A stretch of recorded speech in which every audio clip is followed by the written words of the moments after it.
tell the story. Okay, guys. Yeah, fine, Hannah. Tell the Tell story. the fucking story. Tell us about how fucking funny you were, Hannah. Okay, guys. Well, I know the reason that you listen to this podcast, I mean, let's all be real, is to hear just all the amazing stories about how fucking funny I am. And boy, do I have one for you. Yeah, they sure do. Get everybody buckle in. Everyone strap into your seats because I'm about to bring my twisted brand of comedy back for you. So this morning we were having a lovely breakfast here at Noelle's abode, and oh boy, did a little spirit of mischief enter me, and such an idea did I have. And let me tell you about it. So I had risen from my chaise lounge where I was enjoying my breakfast. The breakfast booth. And Breakfast nook. Yes, and I went to and I had a craving for some cold and clear water with which to wet my palate. And so verily did I walk over to the fountain from which Noelle's spring water kitchen sink. flow. The sink. And Which, by the way, there's a filter on the fridge. And Yeah, what- like there's water in the fridge. That's where you should get the water and from. what did I discover, dear listeners? But a humorous noise was being made by one of the faucet handles. And being the scamp that I am, of course, I thought, I know what I'll do. I shall give my friends a good laugh. And so, and here is the part where you really need to make sure you're sitting down already, because you're about to be prone from the laughter which will emanate from your body. I turned the faucet, and as I did so, I looked over at my dear friends in the breakfast nook, and I opened my little mouth. And then I turned the faucet off, and I closed it as if the sound had been emanating from my mouth. So I just would like to, from an outsider's perspective, Hannah turned on the faucet. I was like, hey, dude, that's not where you get the water from. Hannah gasped in joy. I said, what? And I was sitting on the other side of the breakfast nook completely. I had no idea why Hannah was laughing. I just heard Hannah laughing. Hannah begins to, like, just die laughing, nearly crying, and then turns on the faucet, very belatedly opens their mouth, closes their mouth because they're laughing so much, and then turns off the faucet. Now, I have a follow-up to this as well. Yeah. Just one thing I got better at it. I practiced. before your follow-up, I just need to say that I did not catch that the opening the mouth was part of the joke. I didn't understand why it was supposed to be funny, which is why I was not laughing down the stairs. I'm in a rage. So, in addition to all of this, I was out moving my car, and I came... Juniper wasn't here yet. Yeah, so I was like, wait for Juniper to come in because they're going to love this. Yeah, I come back in, and they're all like, Hannah, do the thing for Juniper. No, that's not what happened. That is not what happened. That is the first thing I heard when I entered. It was not us. It was not us saying do the thing for Juniper. It wasn't, no. It was a very sarcastic voice, and it was Noelle's. And Noelle said, why don't you show that to Juniper, Hannah? Yeah, because Hannah was camped by the sink. Yeah, they were. Crouched like a little gremlin the whole time you were out there. And they were dancing around merrily saying, wait till Juniper gets in. I'm going to do this for Juniper too. Yeah, and so while then Kat and I were just like, yeah, okay, go ahead, Hannah. And then I fucking come in, and they're like, do it for Juniper. And Hannah is on the floor. Can't even fucking stand up because they are laughing so hard. I'm literally holding my tits in anticipation. Yeah. That's right. I did tell Hannah to do it because I was like, yeah, Juniper, get ready for this one. Hold on to your tits. Hold on to your tits. And then I fucking did it, and I stood there for like 5 full minutes while Hannah kept attempting to do the joke. Would reach towards the sink, divulge into laughter, and fall to the ground again like 5 times. Because it was so funny. And then they finally did it. But they turned to the sink on and forgot to open their mouth. And then they did it again, and the sink didn't fucking make a noise. It did. You just couldn't hear it because I was laughing so hard. This joke is funnier in the retelling. And then they tried to do it, and they did it for like literally, I think, less than a tenth of a second before knocking into the sink with the force of their laughter, turning it off and falling to the ground with a clatter.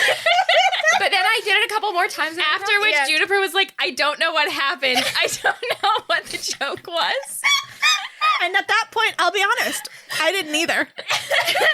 And then I think at one point you did do it again very well while we were having breakfast. For the fucking first time in 20 minutes. Well, it took a little bit of practice, but I think we can all agree that it was worth it. Was it? I mean, it was worth it if only that we had only intro for this material. intro. Yeah, we had material for this intro. God, you guys are just so fucking lucky. Like, Sweet, you sweet got to content. experience that, and I'm just so jealous that, You were the giver of the gift. You're jealous? Yeah, I mean, I got to enjoy it, sure, but I mean, I can only I don't think imagine. anybody enjoyed it more than you. But I can only imagine how wonderful it must have been for you guys. Once again, I didn't understand the joke until you explained it just now. Yeah, I was sitting next to Kat. Can confirm she was borderline contemptuous the entire time. That was part of She was like, hey, Hannah, why don't you just turn it on? Okay, but that is part of why I was laughing so hard, because I think, Noelle, you said, like, I'm going to kill you. And, like, that is... I heard that at one point. I don't know, like, there's just something... Is there anything that's, like, more pleasurable than, like, than enraging your friends with your terrible jokes and then laughing at your own terrible jokes while your friends stew in silent contempt? It's true. That's absolutely true. And hey, on that note, speaking of my friend's silent contempt, let's play D&D.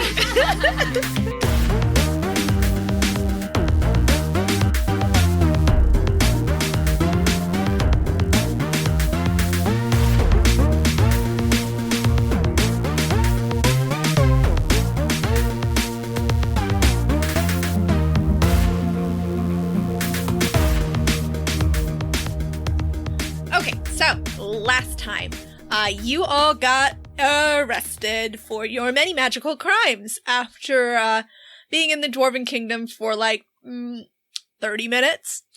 You were brought to the palace, and Selni went off with the king to bargain for your lives, while you all got time to catch up with that beloved minor side character from Arc 1, Swan Roxon. Eventually, you were brought before the king, who was accompanied by one of the members of the Dwarven Council, Councilman Tairn, who also leads a shadowy facet of Dwarven society known as the Titacairn. You were summarily sentenced to imprisonment, and your beloved Swan Roxon was dragged off to the Titacairn, while you were stashed away in a dark, dank cell full of anti-magic iron. It is bleak, and it is nasty, and Fran, Corbin, and Mary, you are all crippled by the high amounts of cold iron surrounding the cell. You can't use magic, and you do have disadvantage on all skill checks until you escape. So, that's where you are now. First of all, I want to, like, put cloth between us and our manacles. Yeah, I was thinking that too. We can rip our silky capes and shit. Oh, yeah. We had those cool capes, goddamn. Yep. All right, so that makes you feel a bit better. Mary looks a little better, but you still do not feel good. No. You are just surrounded by a cage of anti-magic iron. It's above and below. It's above, below, around. You are completely Faraday surrounded. cage. You are in a Faraday magic cage. I'm immediately seeing, like, we're like Rotel Dorado, Corbin's the horse. Right. Right. Obviously. Like, is this how you thought it would end? And Fran is like, Slake. Oh, are you alright, y'all? It's like we're dying. Slake. Oh, jeez, I'm sorry. That's what you say to your friends who are fucking dying. I don't know. I'm sorry. Is there anything I could do? Oh. Slake, come here. I need to suck out your life force. Come here. I'm gonna hold your hand. Are you able to do that? I don't know. Well, I guess you could have a little. And I go over and I hold Fran's hand. Fran tries really hard to get some Corbin life force. seizes at you and hisses, but he's unable to move fully. Oh, Corbin. He kind of just thrashes on the ground. Oh, I hate to see you like this.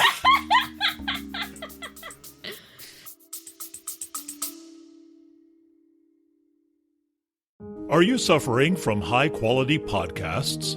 You see, quality podcasts stimulate parts of your brain, leading to an irksome condition called thinking. But suffer no more, my friend. Introducing Discount Storytime's blend of fictional nonsense and rancid gibberish to provide soothing relief. Try Discount Storytime today. Available on most podcast catchers and at discountstorytime.com. Consult your healthcare provider before listening to Discount Storytime. Not intended to treat unicyclitis, pickleball liver, or jittering expectations. Mary rolls over towards you, Slake, and signs, "Are your big beefy arms able to break metal?" I mean, I could give it a shot, but are we... have to punch through the wall. But, guys, if we break out, do you think Selni... Was she planning something? I mean, does she expect us to stay here? Do we still have the psychic link? I would assume not until we get the manacles off. Yeah, your psychic link was immediately severed by the manacles. Okay.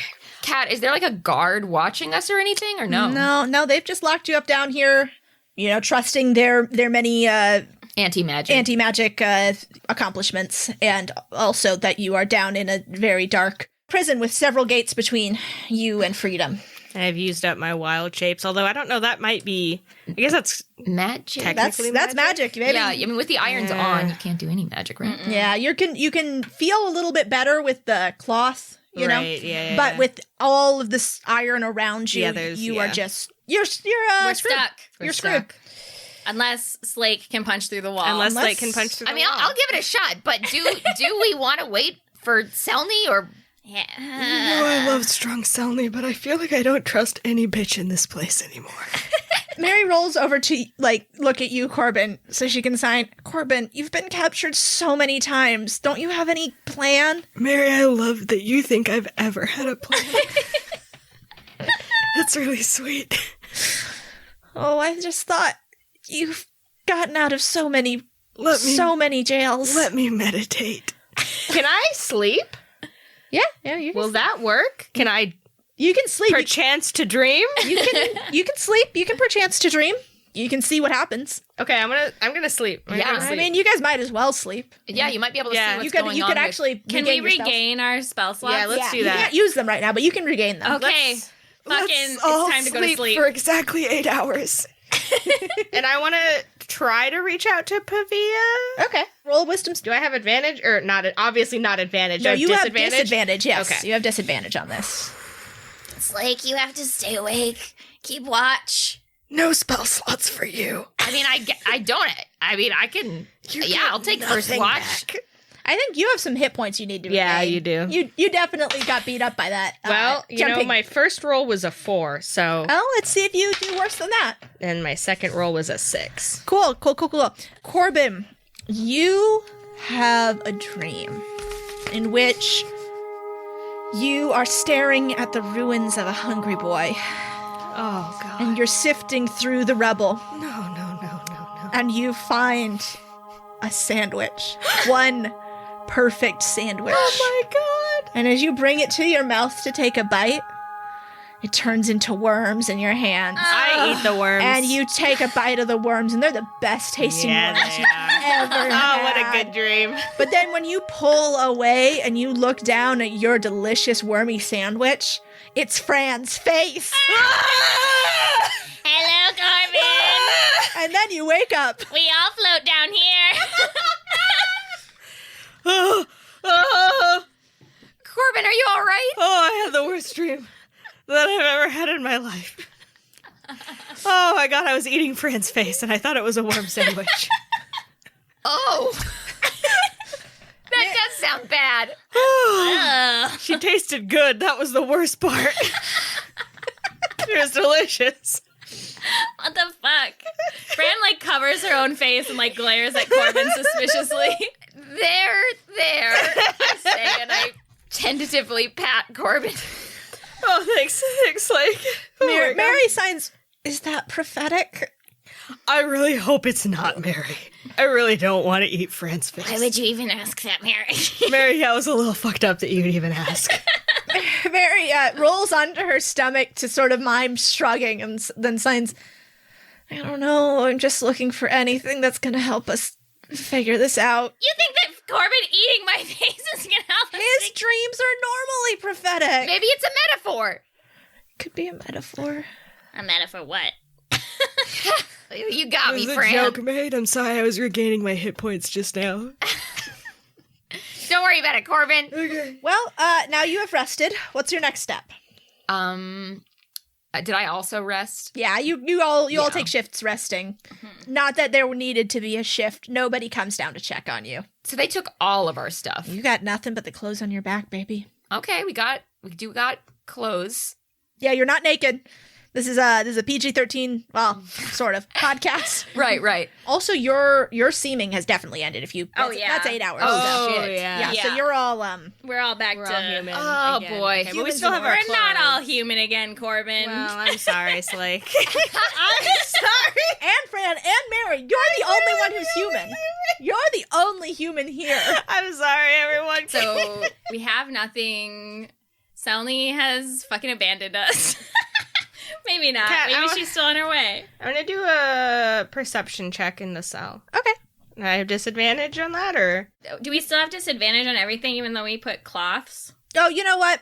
You Yeah. can't do any magic, but now that you've alleviated the direct contact, you feel better enough that you can do not have perceive. advantage. Or don't have disadvantage. Ooh. Good. I did You have normal dice. Hold on. The dice of the normies. Normie. I got 22. Sorry. 22. All right, Corbin, as you writhe around on the ground, Yeah, I do. you see a part of the floor. It's behind some of the stalagmites, but it looks like it's been repaired. I crawl over there. I pick at it with my little fingers. Did you find something, Corbin? As you pick on it with your fingers, you feel that what it is looks like maybe there was a hole in the floor that was repaired, but the repair happened from below the floor. So as you pick at the stones, you can feel that they're loose. That maybe, like, if with enough force, you could push them in. Slake, come punch the floor. All right. Kat, are there bars on the floor or no? Not on this part. Not on this weird little repaired section behind the stalagmite. That's incredibly weird, but all right. Yes, I will go ahead and start punching the floor. All right, do a strength check for me. Okay, it's a 16. 16. All right. Slake, you punch the floor. It hurts your fist. But the stones underneath in this repaired section fall away easily. Oh, wow. Corbin, great find. Thank you. Oh man, Fran crawls over there. It is just wide enough for you guys to fit through. Though, Slake, it is a very tight squeeze for you. Oh yeah, Corbin slithers. Corbin, do you slither head first or feet first? I wish I could say feet. I wish I could say that. I don't. I slither head first. All right. So And first. And first. first, you just dive in like a snake. Like a snake. Like a snake, followed by the rest of you. I assume, Slake, you're last. Yeah. To get helped. Yeah, you guys do have to, like, pull on Slake's down. legs as they come down. And, just to help them squeeze through this narrow little crack. And you are now in a very dark little cavern. It is, Slake, you are not able to stand up straight. Fran, it just barely, like, grazes the top of your head. Corbin, you do have to duck your head a little bit. Mary is cramped, but she's able to stand up straight. And as you are getting your bearings as much as you can in this pitch darkness, you hear the sound of a match being struck, and a golden light blooms at the end of this room. And Selni is just hanging out there. She's got like a lunch pail with like a half-eaten sandwich. She's sitting in a chair. She's got a magazine. Oh my gosh. And she Yes, Your Majesty. she looks at you guys and smirks, and she's like, wow, that took you 9 hours. We had to sleep. Yeah, we needed a long rest. We're so happy to see you.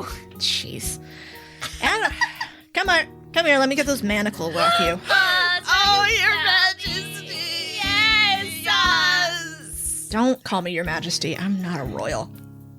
You're royalty to us. You are majestic.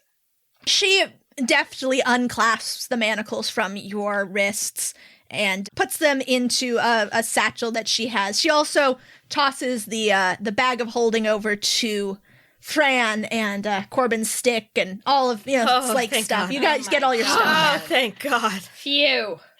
Don't name the gods down here. I didn't. I just. Thank you, Mary. So once you guys are all equipped and you have your manacles off, you still don't feel great because, that cell is still right above you. Mm-hmm. You feel quite a bit better. Mary looks like she is not a corpse anymore. Phew. So Selni picks up her lantern and says, "Come on, let's get out of here." She leads you down a tunnel. Yes, Your Majesty. I wanna cast Seeming again. Okay. We gotta get Dwarfy. Yeah, You're right. You're right. You're so right. You're right. Yeah. And maybe we should have Pass Without Trace too. Yes, I cast Pass Without Trace on us. And Cat, just for posterity, we do still have to use 2 spell You slots. sure do. As long as you are in the Dwarven Kingdom, you will have to use 2 spell slots. Got it. So, as you're walking, Selny says, being down here reminds me of good times. I escaped from that cell, what was that, a few years ago? What? Explain.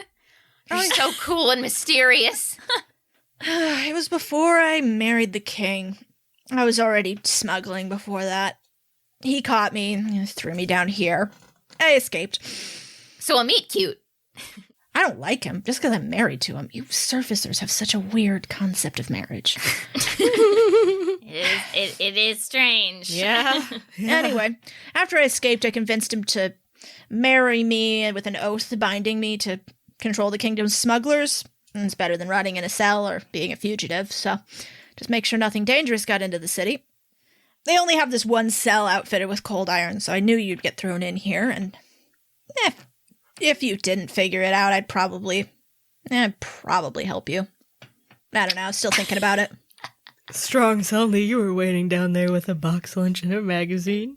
You were gonna help us. I was thinking about You it. were gonna Sally, do it. you're gonna Sally, come get us. And I assume Fran and Corbin are both like little poking her little Yeah, arms. we're like waggling. I'm smiling knowingly. She looks back and she does a double take as she did not see you seam yourselves into dwarves again. And she sort of squirms away from you guys. Goes, "Don't touch me with your magic hands." the only kind of hands I got. Yeah, buddy. She shoulders open a section of the rock and it opens up into a back alley, which she ushers you out into. There, freedom. You're welcome. Thank you very much. I have another question for you. What happened to Swan Rocks? Oh, Terran's got his claws into him. Took him down to the Titacairn. Terran? Coincidence? You're so right. Councilman Terran has overseen the Titacairn for the last, 40 years. What is the Titacairn? Selny looks at you guys and she looks like she really doesn't want to tell you this. And then finally she sighs and she goes, "Okay. All right, if you're going to help, you got to know things. I want you to know this is very hard for me." Yes. Yeah. Thank you are- so much, Strong Selny. You're so strong You're and brave incredibly and also strong. very beautiful. Oh my God. Lay hot, off. Hot as hell. You're Lay so off. hot. Lay off. I hate all of that. I show her my magic hands and I put them meaningfully behind my back. Thank you. Corbin does the same. The Titacairn is a research institute Ooh. of a kind. Sounds bad. They are responsible for most of the technological advancements that have built this city. The cart system, the mushrooms that provide light, they've developed all of it over the years. No one quite knows what they're doing down They're there. using magic. Oh, they're using magic and human sacrifice. Well, they've certainly been churning out more in the last 30 years or so. So if Swan Rocks Oh, they're human sacrificing. I'm sorry, they're dwarf sacrificing. Torva. I don't know exactly what goes on down there, and frankly, they're creepy enough that I've never wanted to ask. Well, we're about to find out. That's where our little feet need to go. we gotta get Swan out of there. I wish that you wouldn't say things like that, Fran. I've talked to you about this I don't know how many times. My little feet I need to just wish that you wouldn't. scurry like a little rat. Oh, you know that I am the only rat who will be doing any scurrying. All right, now I need all 4 of you to promise me something. And Selny looks at you very solemnly. we are going to get a cart, and you are all going to keep all limbs inside it at all times. I didn't think it needed to be said the first time, but now I realize. Now, but Selni, what if we see somebody on All the street and limbs- they're really hot? All limbs inside the cart. Got it? Fran has a really smug look on her face, just like a little teacher's pet, and she's like, "Yes, strong Selni." Fran, you can fucking... Mary, I caused a huge disaster. For context. yeah. Remember, Fran threw an that's ice right, I spear into forgot. 35W. So Strong Selny looks at you, and then Mary signs to you, Corbin. It's okay. You can hold my hand the whole time. Thanks, Mary. And then she looks at Slade and says, "You should too." I'm on it, Mary.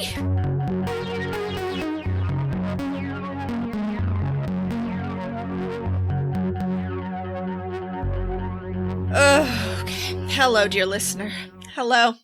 It is the first day of the rest of November. I hope you had a spooky and safe Halloween, but now it is the start of the gift buying season, and I'm here to remind you that gift giving, it is a competition, and I'm here to remind all my friends and family that I will win. And I'm here to remind you that, the best gift, for us is a review on Apple Podcasts or the podcatcher of your choice that accepts reviews. And the other best gift is to support our Patreon.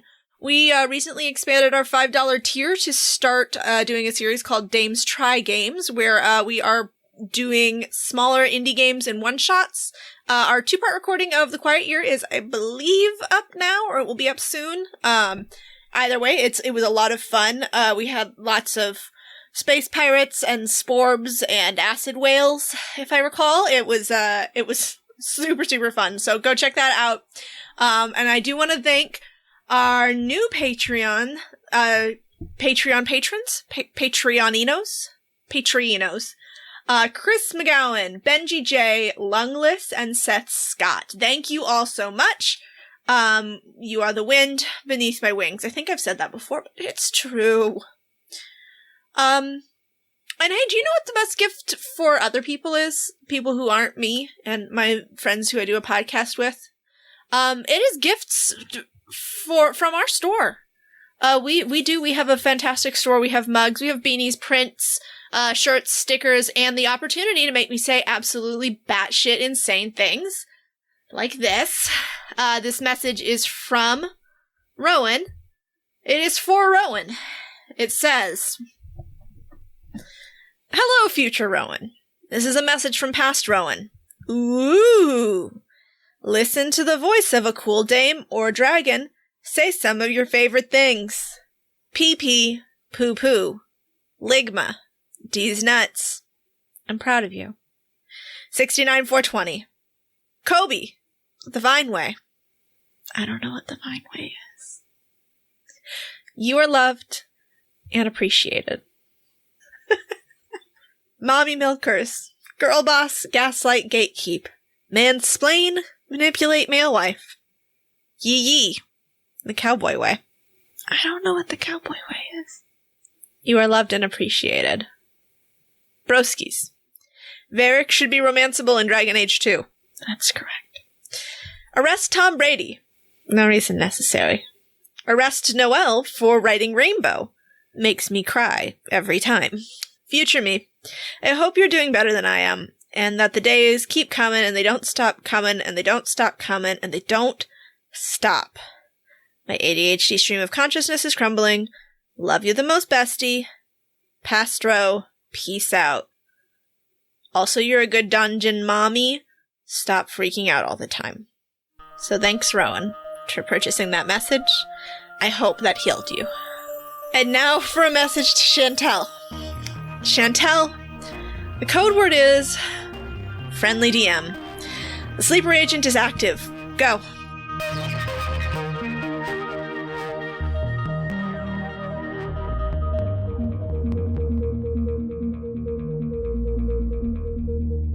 All right. So, Selni takes you all back to another branch of Estudel Rent-A-Cart, and Hopefully her record can't be amended this quickly. Yeah. It's a different location, right? It's a different location, and she's as the so there's a clerk, and they're flipping through this book, and Selni puts a hand on top of the book, and then lifts it up, and you see just a couple coins sort of slide into the crack of the book. The clerk tips the book up and sort of taps it a couple of times, and when they put it down, those coins are gone, and they say, "All right, right this way."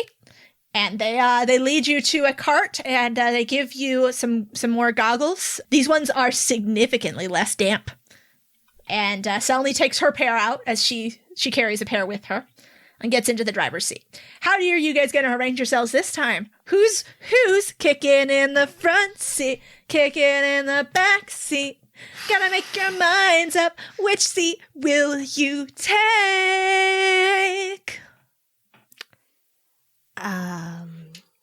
You love it. We love it, Cat. Corbin sits next to Strong Selni in the front. Oh my god. Fran, do you take that standing up? How many seats is it? It's a car. It's a normal car. It's a Okay, sedan. but there's 3. So we have Mary and me and Fran. Yeah, we so all sit in the back somebody seat. sits in the middle. I sit directly behind Corbin. I'm kicking his seat the entire time. Corbin is launching himself back against the seat to hit your feet. You go ahead and try. And he does. Strength contest. God. Not with Fran. Cat. Yeah. You don't have to do this to Fran. buddy. I rolled a 10, so I got a 9. Well, I rolled a 9, so I got more than that. An 11. No, how can I roll better than you? Yes. Do so much worse. I hate this. I've won. Yes, Fran, you are Corbin defeated. slams the seat back so hard that Fran's knees slam into her face. Oh my God. She is dazed. Fran, are you okay? Corbin looks back at you, and he looks like that cat that has the knives pointed at it. Little shithead. And, Fran, in her state, it rolled up in a little ball, tries to kick you in the head. miss. Selni turns. I miss.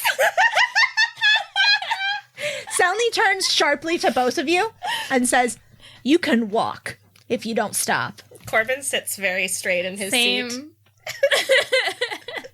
Magic teens, how the fuck did I end up with this situation? Shitting me.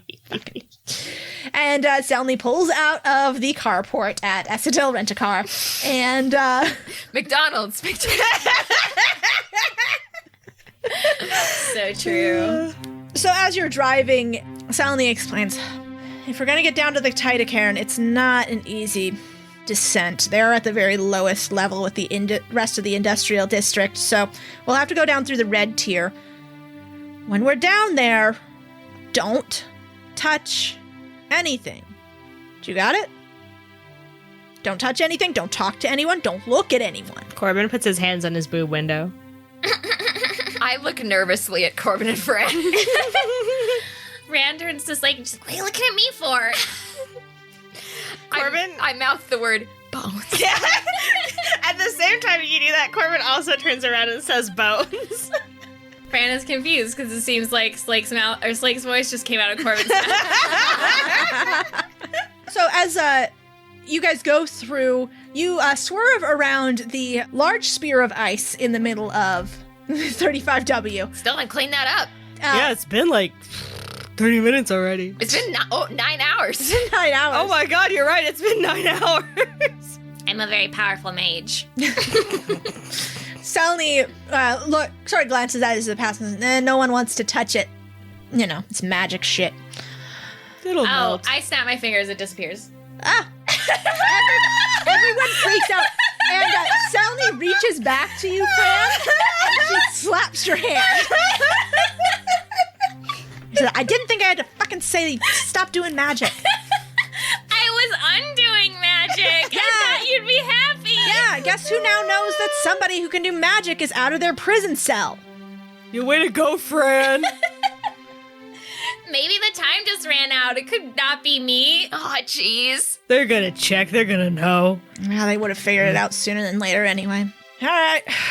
And you go through the tunnel that is outlined in red, and you go down another very sharp drop and accelerate like a space mountain.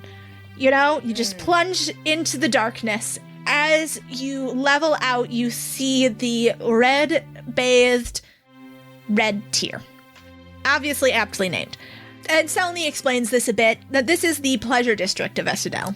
Right. The red light district. Yes. As your cart slides down into this tier of the city, there are no arching beautiful ceilings with bioluminescent mushrooms here.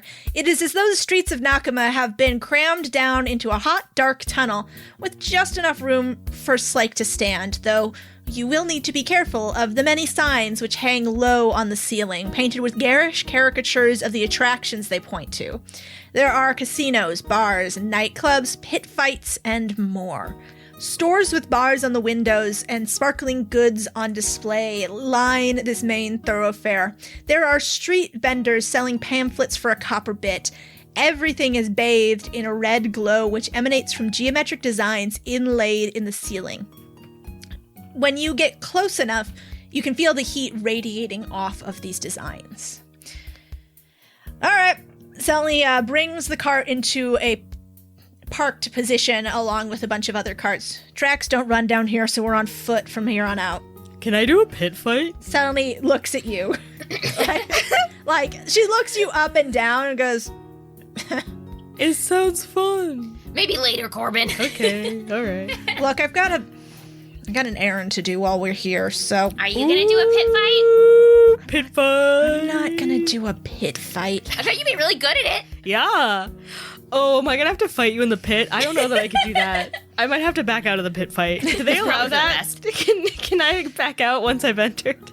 As you're standing there, you see, not very far from you, there is one of the dwarves who's selling pamphlets, is shouting loudly as a group who was ahead of you in parking hurries past him. And then, I'm gonna say, Slake, he makes eye contact with you.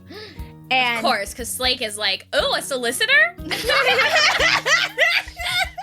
This guy's got eyes for the weak will. What are you trying to say? I just think that's Slake's the one who would not walk away from a solicitor. Yeah, it's true. You never know. Maybe he's trying to get you to sign up to donate to Greenpeace. I'm just trying to be polite. Maybe he wants you to be in the pit.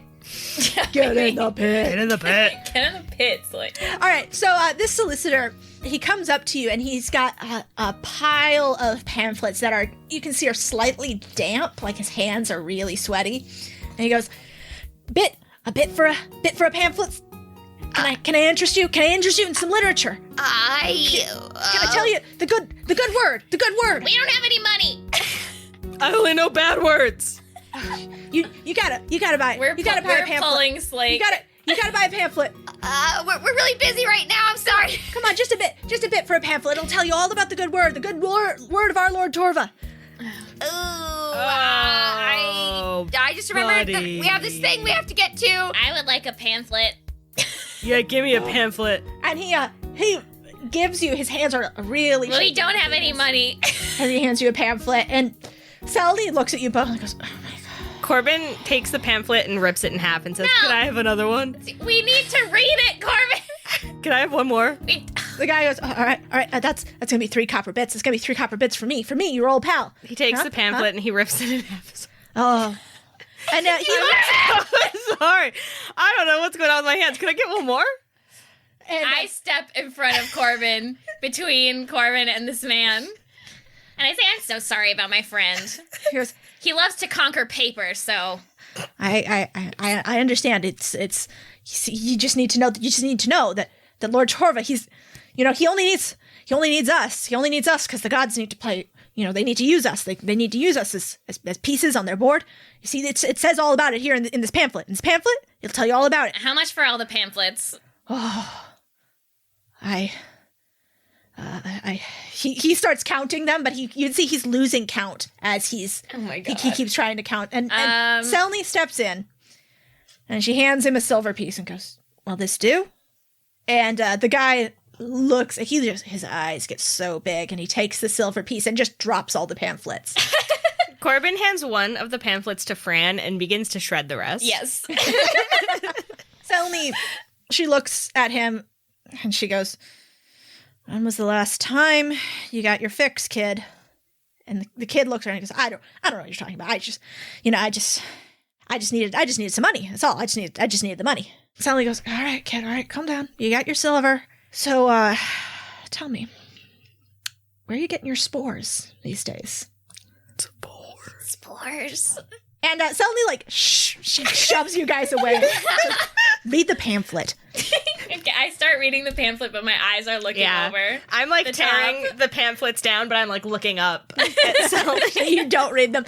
Fran, the pamphlet is very similar to all of the other Torva literature you've collected. It's, basically says, if you help Lord Torva take back the reins of destiny, bring the forces to heel, only then will we be free from the machinations of the gods. But this has a little more dwarven flair on it, a lot more anti-god. A lot more anti-god. Is there any kind of information about a meeting place or a resource they're trying to gather or anything else? It says that if you want to know more, come to the meetings in the industrial quarters. Okay. It names and time and a place where there will be a meeting. Okay. The same bullshit he's been feeding everywhere, but with a very, dwarven-centric spin on it. The dwarves will finally be able to return to the surface and live wherever they want. That is actually the main thrust of the pamphlet, is that the dwarves they will no longer have to live underground. They will be able to return to the surface. They can live wherever they want. I didn't know they wanted to. Yeah, I didn't know that was a thing. That's good to know. So after a few minutes, Selny pats the man on the shoulder and watches him walk away. And then she turns back to you guys and goes, "Come on, we're following him." Oh, cool. Oh, hell yeah. Selny, I have a question. In this pamphlet, it says that the dwarves want to live on the surface. Why can't they? That's... All right. I am not I don't teach political science, so here's the high-level overview of what's going on here. Okay. Basically, there's a contingent of dwarves who think that they are being oppressed by the fact that they can't leave the underground. And, maybe they're right. It's a big taboo. If you want to live anywhere else besides Rudval, you're basically not allowed back in and if you move beyond that one port. So they have a point, but there's a good reason for it. We don't interact with the surface because she gestures broadly to us. Well, to you, but no, she gestures broadly to the society, to Essedel, and she says, "This is what we've been able to build by not being on the surface, by not interacting with the gods. Whenever there's a flood or a fire or a plague, it doesn't touch us. We can keep building. We can keep innovating. We can make a city like this. I've seen the surface cities. They're shit. They're ruins built on ruins. There's no innovation. They can't survive long enough to innovate, and we can down here." So the dwarves haven't been affected by any of the apocalypses? Not since we moved down here and shut our doors to outsiders. That's why we stay underground. But there are some legitimate rumblings. I'm not going to pretend. I'm sorry, wait. Connecting that to the end of the gods, that does make sense. It does, but also, are they forgetting that, literally the apocalypses were because of Torva? Not all of them. We've had a lot of other gods. Torva just caused the last one, basically, right? Actually, it was 2 apocalypses ago. Torva was 2 apocalypses Yeah, ago. he was 2 apocalypses ago. He was the one that we would be more familiar with. We got so many that fucking Astra. apocalypses down here. What the fuck is going on? Yeah, with you it's a guys? problem. Holy shit! Yeah, because remember, the last one was a flood that was caused by the god Bruva having his crying jag. Because he accidentally killed his sister lover, It's get over it. Yeah, just get over it. Honestly. Yeah. Torva was involved in that. To be fair, he was involved, but he didn't cause it. Yeah. Basically, every god has at some point been tangentially related in an apocalypse. That's just the way that they operate. They play a game that is so far removed from mortals. They are thinking centuries ahead, and the sacrifice of a city or a continent, that means nothing to them because in 100 years, it'll all be back, and that's a blink in the eye. So, Okay, well, I mean, I also did want to kill the gods at one point, but that includes Torva. Selni shrugged. Torva is first. Of all the Torva's gods. the first god. Anyway, I'm not going to say we have a perfect utopia down here. I get why people are angry. I mean, she gestures a little more specifically to the area that you are in, which is hot and dirty and cramped. Yeah. And she says, so that is why I broke you out, because, well, my husband, the king, isn't doing anything about it. We've got a civil war brewing between the people who want to help this shithead god and the rest of us who realize that's a terrible idea. And he's trying to play both sides, which we can't do. Anyway, I won't get much more into it, but that's the high-level overview. Thank you for attending Selni's lecture on politics of Essedel 101. There will be no questions and no quizzes. Thank you, Selni. That was very That informative. was really nice. When, is there a second course next semester that I can take with you? No. Okay. Anyway, come on. We gotta follow that guy. And by this time, this weird little man, he's gotten to the corner. And I'm going to have you all roll stealth checks. I think you've all still got pass without a trace on, though. So you're doing well. Actually, I have to roll 2 because I got roll 1 for Selni. Mary rolled a natural 20 for once. Holy shit, Mary. Selni rolled a 2, but she has a crazy amount of bonus on stealth because she is a rogue. So yeah, Selni's fine. You're all fine. Cool. I mean, I don't know. We didn't say what our rolls were. I was fine, though. I got 17. Yeah, you got 17? I got 16. 16? 21. 21. All right, you're all fine. You're all sneaking after this guy as he slinks through the streets. You pass by lots of shady shopkeepers, and there is a vendor selling some sort of wrapped meat that smells really good. Corbin drifts towards the moon. Carried by scent waves. Yes. Yeah. Like a pie upon a windowsill. Yes. You drift away from the group and towards the meat. Yes, and Corbin approaches the man and says, "Dear sir, may I have this meat?" Fuck. 1 silver. Corbin gives the man a silver. So yeah, the man, he hands you, it is, it looks like a skewered rat type thing wrapped in a pita with like a yogurt drizzle on it. Oh, And some like fermented vegetables, like some pickles. I really want that right now. Corbin dives in. He turns around. Is anyone still there? No, Corbin, you are alone. We were also stealthy. We didn't notice you. You did not notice Corbin Away. go missing. Corbin stealthed his way to the rat meat. Corbin, we will get back to you later. Okay. The rest of you follow this squirrely little man into it's a little silly to say it's a basement bar when you're underground, but it is below street level. And you find yourselves in a dark, dingy room with a pit in the center where 2 dwarves are brawling. They're shirtless, their muscles are rippling, their beards are flowing, their sweat and blood is being spattered against the walls. One of them, she raises both her fists like over her head and brings them down on the back of the other guy's neck, and then kicks him to the side, and he rolls to the side of the ring, and everybody in the crowd that's around this pit fight starts just screaming, either in joy or in agony, as money is passed between them.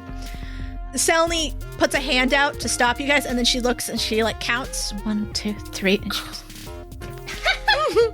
"Who is he? Is he the one who should have a leash?" Oh, we didn't put on his leash like we forgot. Oh. Corbin. So sad I missed out on the pit. What's going on? Or did I, Cat? Or did I? Corbin, you're standing on a street corner eating your rat. Yeah, I'm eating my rat. Eating your rat. I'm living. And a woman comes up to you, and she's wearing like a leather bodice, and she's got like this short trimmed black beard. She says, "Hey, you want to make some money?" Doing what? "I don't know. You want to make some money? You answer my question first. How much money do I have?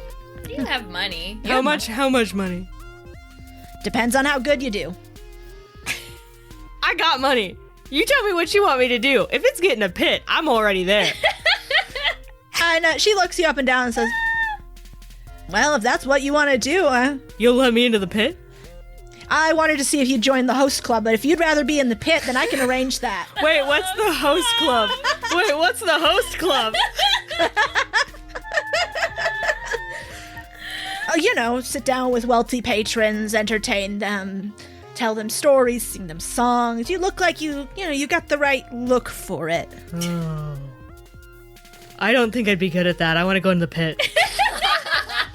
Yeah, all right. Well, I always need someone for Little Papa to kick around. Little Papa.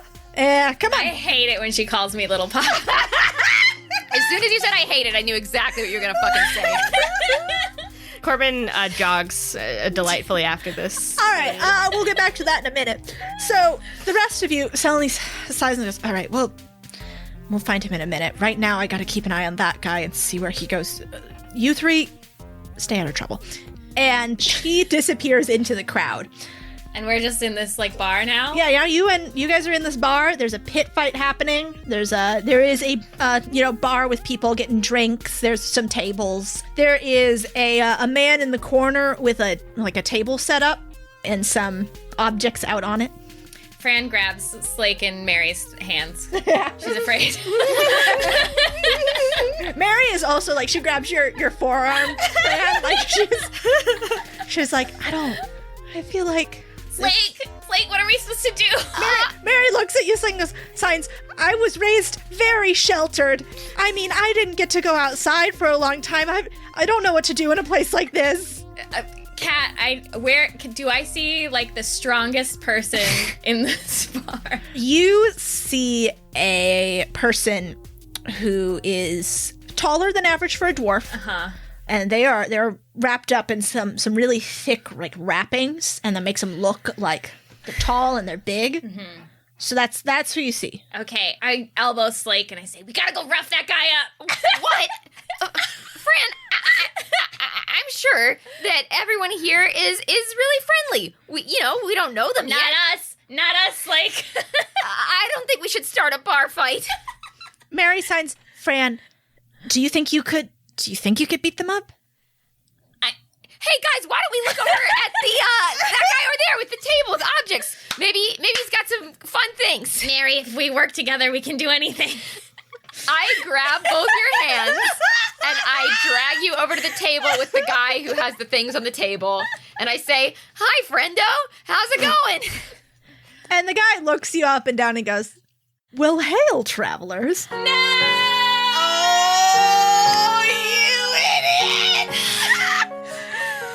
How could this happen? And you see one of the objects on that table is a gold tip jar with a embossed man leading a donkey on it. What the fuck are you doing here? And he looks and goes, me? Where?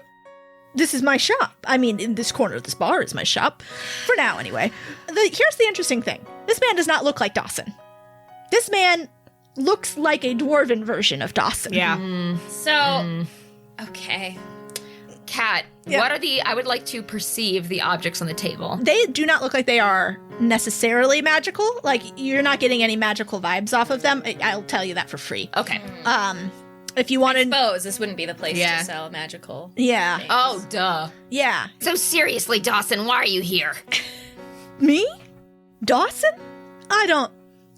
Well, you could say that's my name. But down here, my name is Daniel. That's great. Daniel, why the fuck are you here? Because there are trades to be made, deals to be done. It's funny you should say that we could say that that's your name, because we sure could say that, couldn't we? But I'm not Dawson. I'm just a little piece of him that he imprinted onto this dwarf so that he could operate down here and spread the good word of deals and bargains. That's the worst thing I've ever heard in my entire life. Oh my god, what happened to the dwarf? What did you do to the real Daniel? He consented to it. I'm not a monster, not like Torva. It's debatable. Tell me something only Daniel would know. That he loves his cat. Her name is Mittens. And have you been taking care of her? Of course I take care of Mittens. I also love Mittens because I am still Daniel. I'm just also Dawson. I didn't know you were capable of love. I love Mittens, and I love Delilah. And I love money. And I love deals. So, what brings you all down here? I didn't expect to see you all gussied up like that. I love the beards, by the way. Our normal stuff, Dawson. Don't even ask. Yeah, it's none of your business. Daniel, please. Oh my god. I ask you to call me Dawson all the time, and then I come down to this place where Dawson's not allowed, and I tell you my name's Daniel, and you keep saying the wrong name. It's very rude. We've called you Daniel enough times to make up for it, I think. Anyway, are you selling anything useful to us or no? I am purveying these fine dwarven inventions. They're not magical. Magic's not allowed here. And he waves his finger at you, Fran, in particular, and then he points to Mary. What? I haven't done any magic since I've been here. I'm just looking at Dawson's finger with a look of hatred. And he's like, but Daniel has a supplier from the Titacairn who is a bit loose with some of their prototypes. And, Oh, you do, huh? I do. Who is the supplier? Give us their name. I won't reveal my contacts, but if you would like any of these cutting-edge items fresh from the Titacairn, haven't even hit the markets yet. Dawson, we can ruin your whole shit. Mary's right here. And we have a pact of non-aggression, don't we? Yeah, from us. If anybody happens to find out that you are who you say you aren't. Well then, I suppose I'll just abandon Daniel to his fate. No, Daniel. You're sick. You have a sickness inside you. And Mittens. Who would take care of Mittens? No one. Mittens would die a lonely death in her apartment. You're a sociopath. I hate you so much. I don't think those sort of words apply to me anymore. What do we have to give you? Money. Okay, for you to tell us about your contact and how to get in. Oh, to the Titacairn? Oh, We'd like to loosen up the Acairn. I can't get into the Titacairn, and my contact just brings me samples from their labs. I can't get in there. I don't have anything to offer you except for these fine goods. Dawson, I swear. And as you are debating with Dawson, and Selni is off doing what she can do, you hear an announcement from the pit. And you hear, we have a new challenger come to fight the champion. Not this. What name did you give, Corbin? Ooh! It's a strong name. A strong name. For a cool, strong guy strong who fights name. and bleeds and stuff. Bofa. Bofa! Bofa! Bofa! Bofa! My name is Bofa. All right. Oh, God. Welcome to the Rock Cruncher Ring, Bofa! And Bofa is here to fight your favorite little guy, Ligma. your special little fella, Little Papa! And Fran and Slake, you rush over to the ring to see Corbin, all dwarfed up, swaggering out from the cage door here in the bottom of the pit. And then, from the side of the pit, a dwarf. He's got a big, bushy black beard. He's shaved bald, and his head is, like, tattooed with, dwarven geometric designs. He's big. He's a very big dwarf. He's, like, 5'3". Fuck, that's taller than me. That's tall as me. He is built like a brick shithouse, and his beard has been dyed a bright, noxious orange. He's tattooed all over his body, with the most prominent being the words "Little Papa" spelled out in block letters across his chest. Is little spelled Liddle? Yes. Oh my god. And he's got a pair of brass knuckles, which he slides onto his hands. Oh, we're allowed to have weapons? He's allowed to have weapons. Okay. He's little Papa. And the knuckles they're engraved with the words, Papa's home. Oh my god! And the spacing must be difficult on that because Papa's has 5 letters and Yeah, well, it's Papa's home with an exclamation point. He has an extra finger. yeah, That makes sense. that does make sense. Yep. So yeah, he's got Papa's home on his brass knuckles. On his 6-fingered hands. Yep. And he bangs them together as he approaches you, Corbin blushes. Corbin. Fran turns to Mary in absolute confusion and says, Bofa? Your guess is as good as mine. Mary shakes her head and signs, I feel like I'm gonna need to heal Corbin a lot after this.